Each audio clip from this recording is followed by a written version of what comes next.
Koalisi pengusung Anies Baswedan sebagai capres yang disebut-sebut akan diumumkan pada 10 November esok ternyata batal dideklarasikan. Sejumlah unsur dari ketiga parpol calon koalisi ini menyebut perubahan bukan merupakan pembatalan, namun hanya mundurnya tanggal deklarasi. Isu keretakan pun juga dibantah oleh ketiga parpol. Dinamika masing-masing parpol diklaim menjadi alasan utama pengunduran deklarasi. Benarkah demikian? Apa kemudian hambatan koalisi parpol pengusung Anies Baswedan ini? Kita akan membahasnya secara dalam. Telah bergabung bersama kami pertama jubir Partai Keadilan Sejahtera atau PKS Pipin Sofyan dan juga Direktur Eksekutif Indobarometer Muhammad Kodari. Assalamualaikum, selamat malam Mas Pipin, Mas Kodari. Salam dan Pipin. Malam. Baik, terima kasih telah bergabung bersama kami di Prime News. Saya langsung ke Mas Pipin ini menjadi pertanyaan publik tentunya ketika sudah digadang-gadang sejak lama 10 November ternyata beberapa hari sebelumnya dibatalkan begitu. Apa kemudian alasan utama? Benarkah ada informasi ini terhambat di Majelis Syuro PKS begitu Mas Pipin? Ya, saya kira ini tidak ada pembatalan ya, yang terjadi ada usulan tanggal 10 November ini. Jadi kalau kami di tim kecil tentu masih solid, diskusi intens ya, guyup, saling menghargai, saling trust satu dengan yang lainnya begitu. Jadi saya kira itu keretakan itu tidak terjadi, dan yang terjadi adalah bagaimana kami semakin intens untuk membicarakan beberapa format ke depan, bagaimana tidak hanya capres-cawapres dibicarakan, kriterianya, kemudian nanti tahapannya juga seperti apa. Terus yang tidak kalah penting adalah kita juga membahas tentang bagaimana kira-kira platform perjuangan yang akan dilakukan ke depan gitu, perubahan apa yang ingin kita lakukan. Jadi saya kira kami duduk bareng dengan nyaman, dengan egaliter, dan satu sama lain saling memahami bahwa adapun isu tanggal 10 November dilontarkan oleh teman kami dari Nasdem, kami menghormati itu, tetapi tentu di calon mitra koalisi ini kita posisinya sejajar, tidak ada satu mendominasi satu dengan yang lainnya. Jadi saya kira posisinya di situ. Jadi insya Allah mudah-mudahan saya kira prediksi mungkin mudah-mudahan Ketua Majelis Syuro Dr. Salim mengatakan bahwa mungkin mudah-mudahan di akhir Desember inilah sudah ada kejelasan siapa kemudian capres, cawapres, dan format koalisi kita ke depan seperti apa begitu. Baik, ini menarik frasa yang digunakan Mas Pipin adalah calon mitra koalisi. Seakan-akan berbeda jauh dengan Nasdem yang dari awal lebih yakin begitu menyampaikan untuk deklarasi di 10 November. Berarti artinya 10 November ini memang hanya usulan yang belum disepakati atau kemudian ada hal yang belum mencapai titik temu begitu Mas Pipin? Betul, jadi saya kira bahasan kita lumayan ya, kalau misalnya di berbagai bahasan kita membicarakan ini tidak terburu-buru, tidak tergesa-gesa, waktu masih cukup, kurang lebih ada 14 bulan ke depan yang kita persiapkan, dan kita juga lagi berikhtiar bagaimana kita melihat peluang pasangan capres-cawapres sebagaimana amanah dari Musyawarah Majelis Syuro. Kita ingin mencari siapa capres-cawapres yang berpeluang menang, yang kedua memiliki jiwa religius nasionalis, dan yang ketiga adalah capres-cawapres sebagai simbol perubahan untuk perbaikan bangsa. Jadi kami fokus di situ, dan saya kira masih ada waktu. Mudah-mudahan akhir tahun ini, bulan Desember, kita masih bisa membahas, menyiapkan itu semua. Kita melihat bagaimana fluktuasi dinamika survei berdasarkan aspirasi dari masyarakat, ya, siapa kira-kira pasangan capres-cawapres yang unggul, dan kami tentu tidak hanya melihat bagaimana pasangan capres-cawapres ini berpotensi menang, tetapi juga punya track record yang baik, rekam jejak, pengalaman, punya prestasi. Makanya kita membahas siapa kira-kira masing-masing capres-cawapres yang akan diusungkan. Misalnya PKS menawarkan misalnya Kang Aher, gubernur 2 periode dari Jawa Barat yang sangat berprestasi, dan itu akan menjadi salah satu modal utama ketika kalau misalnya Allah takdirkan menang pasangan ini, maka insya Allah kita akan bisa menyelesaikan persoalan bangsa dan bisa menyatukan elemen bangsa ke depan. Baik, ini rasanya sudah cukup spesifik ketika Anda menyebutkan syarat adalah track record, rasanya langsung mengarah ke akhir begitu ya, mengingat pernah memimpin Jawa Barat. Nah, pertanyaannya adalah apakah kemudian hanya soal siapa calon yang pas begitu untuk mendampingi Anies, atau jangan-jangan memang ada semacam godaan begitu? Ini isu yang berkembang, ada tawaran 2 menteri untuk PKS. Apakah ini menjadi salah satu instrumen atau spektrum yang akhirnya harus dipertimbangkan terlebih dahulu oleh PKS, Mas Pipin? Ya, Mas Bram, kira godaan dari manapun akan terjadi ya, dan saya kira kami sempat mendengar itu ya, dan tetapi saya sebagai juru bicara PKS sehari-hari bersama Presiden, tawaran itu tidak nyampe langsung kepada beliau, dan bagi kami ada atau tidak ada tawaran capres menteri dari misalnya pemerintah, bagi kami sikap PKS jelas. Musyawarah Majelis Syuro terakhir bulan Agustus menyampaikan bahwa PKS oposisi sampai 2024 ya, ada tawaran atau tidak, kami tetap itu yang akan kita pegang. Kita ingin ada kepatutan demokrasi di mana saat ini bangsa ini butuh penyeimbang. Jadi ada suara yang oposisi menyuarakan aspirasi rakyat, disitulah posisi PKS saat ini. Jadi kami tidak lagi terjerat dengan ada kontrak menteri dan sebagainya. Saya kira kita ingin keseimbangan pemerintah, check and balances ini bisa terjadi sehingga tidak adalah abuse of power atau otoritarianisme yang dilakukan oleh pemerintah tanpa ada kontrol dari oposisi. Jadi saya kira ini yang kita lakukan. Jadi tawaran apapun kepada PKS, kami insya Allah istiqomah oposisi sampai 2024, dan mudah-mudahan kita akan berikhtiar. Setelah 2024 itu kita saat ini berjuang mencari mitra koalisi, capres, cawapres yang kira-kira bisa berpotensi menang, bisa menyatukan bangsa ini kembali menjadi bangsa yang utuh, yang kira-kira ke depan akan lebih baik lah gitu. Oke, ini menarik. Kemudian Mas Pipin mengatakan godaannya tapi tidak sampai begitu, meski terdengar. Saya akan minta tanggapan dari Mas Kodari, seperti apa melihat dinamika ini, Mas? Ya, yang menarik ya, karena ketika ada pernyataan dari Nasdem ya, tanggal 10 November itu akan ada katakanlah deklarasi, apalagi sebelumnya ada pertemuan-pertemuan ya, baik antar 3 partai maupun misalnya AHY dan beberapa tokoh itu ketemu dengan Anies di rumahnya, itu ada harapan bahwa tanggal 10 itu akan terwujud begitu. Saya kira tentunya Nasdem tidak akan sembarangan ya mengeluarkan tanggal kan, karena kalau sampai batal kan istilahnya udah umumin tanggal perkawinan tiba-tiba batal itu kan malu gitu. Jadi saya kira ya saya sebetulnya surprise juga bahwa ini bisa batal, walaupun kalau dilihat dari sisi yang lain sebetulnya tidak terlalu mengejutkan juga, karena Pak Anies sendiri sebetulnya dalam tanda kutip sudah agak menampar muka Partai Demokrat saya kira ketika mengeluarkan pernyataan bahwa tidak ada atau belum ada cawapres yang memenuhi 3 kriteria cawapres yang dia inginkan. Padahal tidak lama sebelumnya Anies Baswedan itu disambut dengan gegap gembita dengan sangat meriah di kantor Partai Demokrat begitu.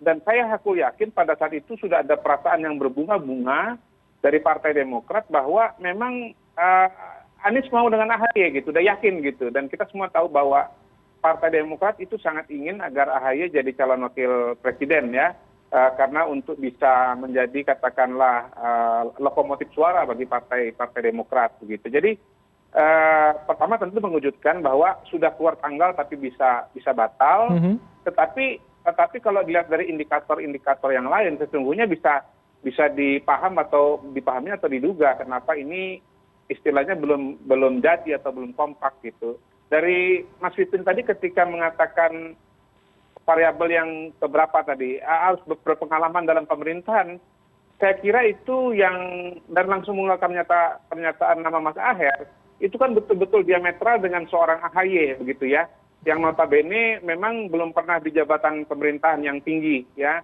Terakhir kalau tidak salah jabatannya di militer itu mayor, walaupun beliau ketua umum, tapi kan kita bukan bicara partai ya, tapi kita bicara pemerintahan dan belum pernah memegang jabatan publik yang cukup tinggi katakanlah seperti misalnya Aher yang gubernur Jawa Barat 2 periode, sebuah gubernur yang provinsinya paling besar di Indonesia begitu. Jadi saya melihat ini belum ketemu di siapa calon wakil presidennya. Demokrat ingin AHY, PKS ingin Ahmad Heriawan, begitu. Baik. Sayangnya untuk maju capres itu nggak bisa wakilnya 2. Gitu. Kalau wakilnya 2 mungkin udah deklarasi. Baik, Mas Kodari, ini tapi pertanyaan juga.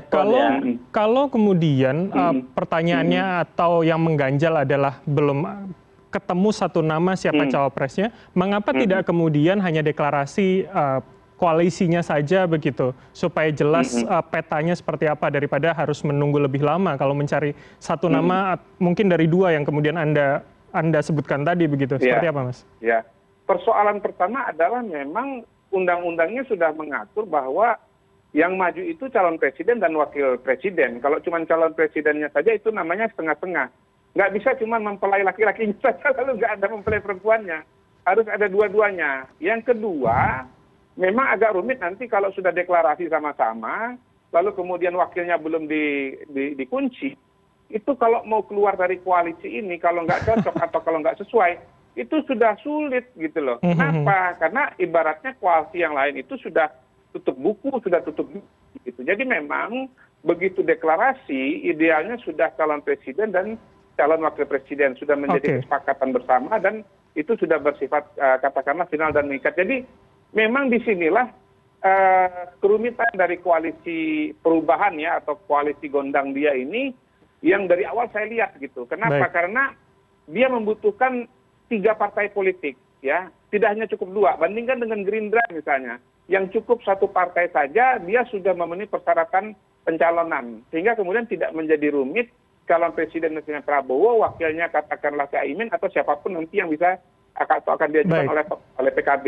Tapi kalau dalam kasus ini agak sulit ini. Ini mempelai laki-laki satunya, tapi mempelai perempuannya berebut, ada 2 ini. Baik. Ini menarik, Mas Kodari tadi menyebutkan bahwa sengaja memang tidak dikunci agar kemudian ketika tidak cocok misalkan ini tidak sulit untuk keluar. Nah, saya akan tanyakan itu ke Mas Pipin. Mas Pipin, kalau memang ada analogi seperti itu, logika seperti itu, apakah kemudian dengan tidak dikuncinya koalisi ini sangat memungkinkan di kemudian hari PKS jangan-jangan tidak bersama Demokrat dan juga Nasdem begitu, Mas Pipin? Ya, saya kira kita tidak berada di ruang hampa ya. Jadi bahwa saat ini kita juga akan melihat bagaimana poros yang lain misalnya, siapa yang akan dicalonkan, fixnya seperti apa, kita juga belum melihat ya. Jadi saya kira kita juga akan melihat konstelasi itu. Yang kedua, kira kita saling menghargai pilihan usulan masing-masing dengan deadline mudah-mudahan Desember ini sudah ada keluar gitu ya. Siapa kira-kira capres-cawapres yang akan diusung. Jadi saya kira kalau saya melihat yang dilakukan oleh Mas Anies ya ketika menyampaikan belum ada cawapres, karena memang belum ada penentuan dari calon ketiga partai ini untuk menentukan siapa kira-kira cawapresnya begitu ya. Jadi saya kira di situ mungkin poinnya, karena itu harus dibicarakan ya. Jadi siapapun nanti apapun, kami kemarin bahas bagaimana membahas tentang platform perubahan yang ingin kita lakukan, kemudian desain pemerintahannya seperti apa, kemudian strategi pemenangannya seperti apa, kemudian capres-cawapresnya siapa, dan bagaimana mekanisme cara pemilihannya. Salah satunya adalah memang survei, kita akan melihat untuk mendengar aspirasi dari masyarakat ya, dan kira-kira timingnya seperti apa, waktu yang kira-kira waktu yang tepat untuk melakukan deklarasi. Jadi saya kira tim kecil membahas seperti itu, tetapi tentu ya kami masing-masing punya mekanisme internal. PKS punya 99 anggota Maju Syuro seluruh Indonesia ya yang menentukan capres-cawapres berdasarkan nanti laporan dari tim kecil dari yang bentuk oleh Musyawarah Maju Syuro. Jadi saham kami mayoritas adalah dari kader para pengurus PKS ya, yang itu disuarakan melalui anggota Maju Syuro, dan itu kami sangat perhatikan betul. Jadi kami ingin bagaimana demokrasi ini berjalan di internal partai ya, di PKS ya. Kami menghormati setiap suara yang masuk kepada kami terkait dengan bagaimana prospek ke depan politik kita ke depan agar pemilu di 2024 terjadi perubahan untuk lebih baik Mas Pipin, tapi kalau kita bicara soal godaan begitu, ini kan sudah ada declare resmi begitu dari PKB melalui Ketua Umumnya Caimin mengatakan berharap bahwa PKS bisa bergabung dengan PKB dan Gerindra. Apalagi kalau saya mengutip statement dari Salim Segaf sebagai Ketua Majelis Syuro mengatakan juga melakukan pendekatan intensif begitu terhadap sejumlah parpol lain. Jadi jangan-jangan bisa ada kemungkinan PKS tidak bersama koalisi perubahan ini dong, Mas? Ya, kalau melihat kami tentu menghormati ya semua ajakan tawaran dari berbagai poros, dari berbagai partai politik. Kami welcome PKS punya silaturahim kebangsaan, silaturahim menghargai semua tawaran-tawaran itu begitu. Tetapi memang kita lihat mana yang paling intens di antara pendekatan koalisi di 2024 nanti. Jadi saya kira kalau kita berkomunikasi dengan PKB, dengan Gerindra, dengan Golkar, dan teman-teman yang lain, saya kira itu memang terjadi, tetapi memang yang saat ini yang paling intens memang adalah dengan Nasdem dan Demokrat ya. Jadi saya kira mungkin ya ada grade-nya masing-masing lah ya, sampai mungkin nanti di bulan Desember. Jadi pada dasarnya koalisi itu tidak bisa serta-merta ya sekonyong-konyong tiba-tiba dideklarasikan tanpa kira-kira membahas apa kira-kira agenda perubahan bangsa yang akan kita lakukan. Kita lihat bagaimana apakah hutang negara kita akan semakin meningkat ke depan atau kita ingin perubahan. Bagaimana demokrasi kita saat ini, apakah kita mau terus semakin merosot atau kita ingin lebih baik. Bagaimana penegakan hukum kita akan lebih baik atau tidak. Bagaimana tentang kenaikan harga BBM itu kemudian kita bahas dengan serius ya, karena itulah yang diharapkan oleh masyarakat. Masyarakat tidak hanya membicarakan masalah siapa sosok capres cawapres, tetapi kira-kira agendanya apa yang akan dibawa. Saya kira itu yang harus disiapkan oleh calon mitra koalisi kita. Jadi sehingga saya kira ini menjadi PR bersama dan ini perlu duduk bareng dan tidak bisa sekonyong-konyong atau tiba-tiba kita deklarasi bersama begitu. Baik, ini tidak sekonyong-konyong tapi satu kalimat dari Mas Pipin yang bisa saya highlight barusan adalah melihat siapa yang nanti yang paling intens. Oke, saya ke Mas Kodari. Bagaimana Anda melihatnya? Berarti ada probabilitas atau kemungkinan begitu ya PKS bisa dengan yang lain begitu, Mas? Oh tentu saja. Pertama misalnya kan gini, saya lihat ganjalannya ada di Partai Demokrat ya, karena Partai Demokrat itu dalam 2 kali pemilu terakhir boleh dibilang dia gigi netral karena tidak ada tokohnya yang maju calon presiden atau wakil presiden. 2014 walaupun Pak Hatta itu adalah besannya Pak SBY, tapi nggak didukung itu, nggak masuk koalisi itu Partai Demokrat. Dia gentayangan, ya dia cuman ya katakanlah untuk pemanis saja 1 hari terakhir baru dukung Prabowo Hatta. Nah, itu kan tidak bermakna. Kemudian 2019 AHY coba disodorkan oleh SBY kepada Jokowi, kepada Prabowo. Tidak diambil dan akhirnya juga bersifat katakanlah netral. Jadi sebetulnya kalau itu patokannya memang PKS harus siap-siap dengan kemungkinan bahwa tiket Anies dan wakil ini tidak bisa jalan karena Demokrat dengan PKS itu tidak mencukupi gitu tanpa Demokrat. Dan saya lihat itu juga yang membuat Demokrat percaya diri bahwa pada akhirnya PKS akan menerima, walaupun kalau dilihat sekali lagi persyaratan Pak Anies yang nomor 3 itu pengalaman di pemerintahan itu sebetulnya arah-arahnya itu cocoknya dengan PKS ya, karena AHR kan punya pengalaman di pemerintahan dan pernah menguasai wilayah yang besar begitu, dan itu adalah notabene basisnya PKS begitu. Tetapi kalau mau keluar dari dilema ini, menurut saya ada jalan tengahnya, yaitu wakilnya Pak Prabowo itu bukan dari Demokrat, bukan juga dari PKS gitu. Artinya bukan kader dua-duanya gitu, tetapi orang yang dekat dengan Demokrat dan dekat juga dengan PKS begitu. Sebetulnya ada satu nama di situ. Pak Anies ya maksudnya, Mas Kodari? Bukan wakil yang bisa diterima Demokrat dan diterima oleh PKS, dekat dengan Demokrat, dekat dengan PKS. Mau saya sebut namanya? Silakan. Namanya Hairul Tanjung. Pak Hairul itu sangat dekat dengan Pak SBY. Pak SBY itu komisaris di CT Corporation, dan Pak CT juga dikenal dekat dengan tokoh-tokohnya PKS. Itu mungkin jalan tengahnya. Dari saya loh usulan. Oke, Mas Kodari, terakhir begitu. Ketika kita sudah bicara soal kemungkinan, soal probabilitas. Nah, kalau kita lihat pasti semua partai sekarang juga mengejar keterpilihan elektabilitas mereka pada pileg begitu. Ini kan cukup menentukan sebetulnya dengan siapa capresnya. Bagaimana PKS peruntungannya, apakah dengan Anies atau dengan partai lain atau kubu lain begitu Anda melihatnya? Kalau kita lihat hasil-hasil survei, sebetulnya yang paling besar irisannya ya dengan PKS sekarang ini memang Pak Anies Baswedan begitu. Karena itu saya sebetulnya juga heran kok nggak dari jauh-jauh hari PKS dukung Anies Baswedan, malah keduluan oleh Nasdem begitu. Karena calon presidennya udah ditempel oleh Nasdem, ya mau nggak mau sekarang PKS harus ambil wakil. Tetapi kalau PKS ngotot wakil, Demokratnya lari, ya tiketnya Pak Anies juga nggak bisa jalan gitu loh. Jadi saya kira belajar dari pengalaman Pilpres 2019, akhirnya wakilnya Pak Prabowo itu siapa? Ya Sandi Uno gitu. Sebetulnya kan nggak ketemu tuh Gerindra dengan Gerindra.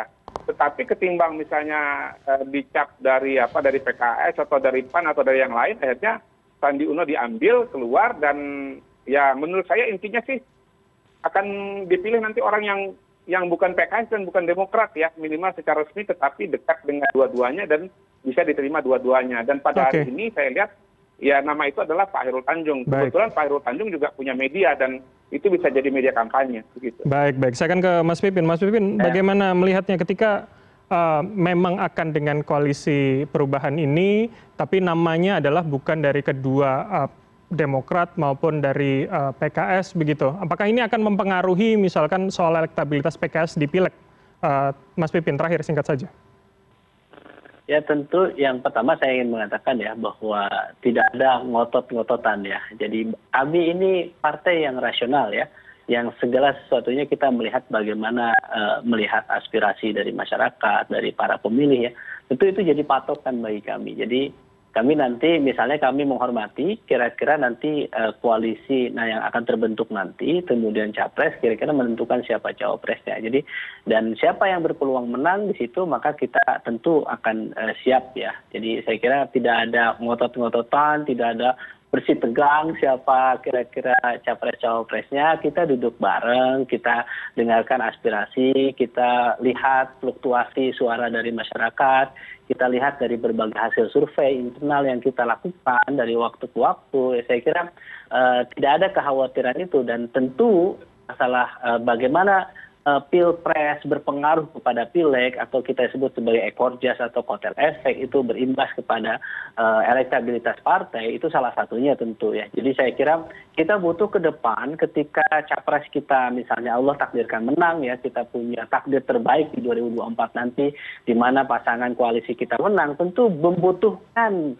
suara, kursi, kekuatan politik di parlemen untuk menopang mendukung presiden dan wakil presiden yang telah kita usung. Jadi saya kira ini dua hal yang sangat penting ya, di mana elektabilitas capres penting, elektabilitas partai juga penting untuk pasca kita Allah takdirkan menang ke depan. Jadi saya kira kita sangat berharap makanya ya khawatir para pendukung PKS yang saat ini istiqomah misalnya mendukung kami, insya Allah Syura Maju Syuro ada 99 anggota Maju Syuro ya tentu akan melihat dengan jeli ya secara rasional siapa kira-kira pilihan capres cawapres di 2024 nanti.